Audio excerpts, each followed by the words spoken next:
আসসালামু আলাইকুম রহমতুল্লাহ। আজকে আমি আপনাদের সামনে একটি ব্যতিক্রমী, লোমহর্ষক, অত্যন্ত ভয়ানক, আতঙ্কময় একটা ভিডিও নিয়ে এসেছি। যে ভিডিওটি এখন প্লে হচ্ছে আপনি দেখতে পাচ্ছেন, যেখানে একজন মহিলা অনেকগুলো ধুলোকে কুড়ানোর চেষ্টা করছে, ধুলো কুড়াচ্ছে এবং নিজের কুঁছার উপরে রাখছে। পেছনেও একজন ব্যাগের মধ্যে সে ধুলো কুড়াতে ব্যস্ত। বহু মানুষের সমাগম, সেখানে একটা গাড়ি দাঁড়িয়ে আছে। আসলে চিত্রটাতে কী দেখানো হয়েছে? তিনি ধুলো কুড়াচ্ছেন। আসলে ভিডিওটাকে যদি একটু জুম করে দেখেন তাহলে তিনি কিন্তু ধুলো কুড়াচ্ছেন না, বরং ধুলোর মধ্যে থাকা সাদা হয়ে গেছে রুটির টুকরা পড়ে। এই ধুলোগুলোকে চেলে তার মধ্যে থাকা রুটির টুকরাগুলোকে খোঁজার চেষ্টা করছে।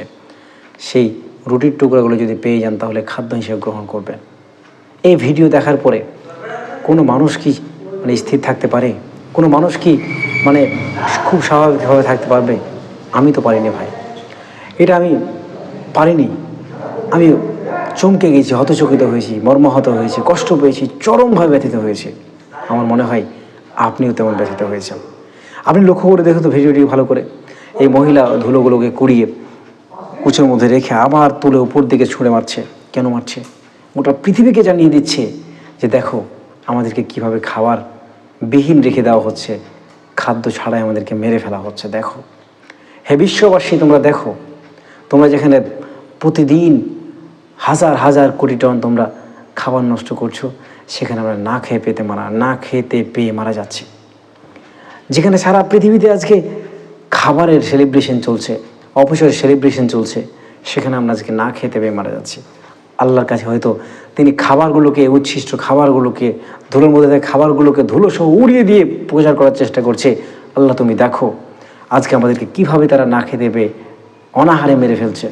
একদিকে গুলি করে, বোম্বিং করে, গ্যাস দিয়ে আমাদেরকে হত্যা করেছে, ধ্বংস করেছে। অন্যদিকে খাবার আমাদের কাছ থেকে কেড়ে নিয়ে হত্যা করছে। ওখানে এটা আসলে গাজার একটা চিত্র। গাজাতে ইসরায়েল যেভাবে ধ্বংসলীলা চালিয়েছে, কতটা ভয়ঙ্করভাবে তারা জীবনযাপন করছে, এই ভিডিও দেখলে আপনি বুঝতে পারবেন। আশা করি আপনি বুঝতে পারছেন।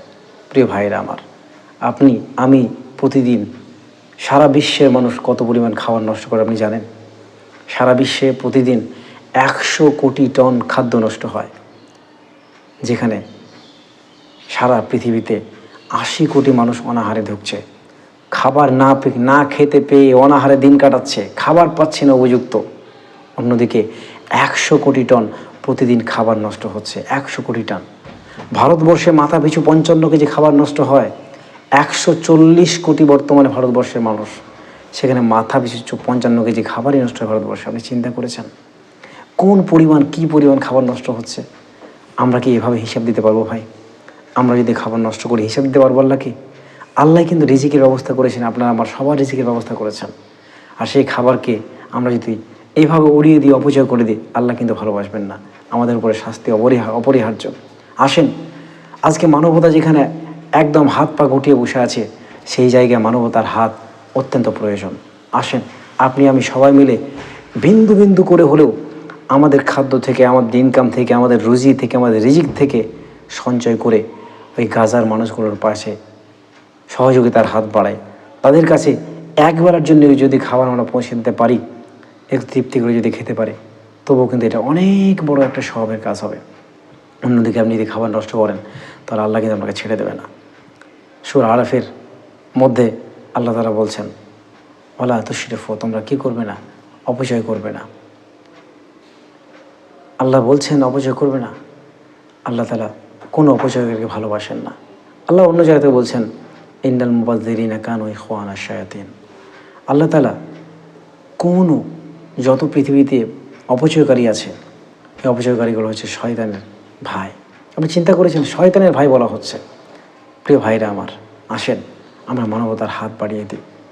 এই মানুষগুলো আপনার ওই মানবিক হাতের দিকে তাকিয়ে আছে। এই মুহূর্তে আপনি হিন্দু, মুসলিম, জৈন, খ্রিস্টান, মুসলিম সব ভুলে যান।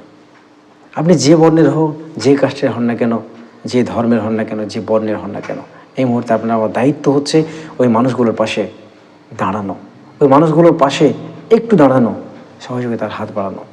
আলহামদুলিল্লাহ আমরা চেষ্টা করে যাচ্ছি। কয়েকদিন আগে আপনাদের কাছে নেওয়া টাকা আমি 38,000 টাকা ফিলিস্তিনে পাঠানো, আলহামদুলিল্লাহ। আসেন আবারও ওই মানুষগুলোর জন্য আমরা সহযোগিতার হাত বাড়াই, মানবতার হাত বাড়াই।